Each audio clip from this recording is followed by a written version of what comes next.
बहगी के करा के जा बहगी के करा के जा दुकाया नर हवे रे पटोहिया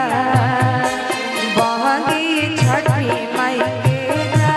बहगी छठी माई के जाए का चाही बांस के बहगिया बहगी लचकत जाए बहगी लचकत जाए बहगी लचकत जाए बहगी लचकत जाए बहगी लचकत जाए बहगी लचकत जाए। और कार्तिक जब चढ़ेला तो लोग घर में अलग एक माहौल रहेला और रही में हम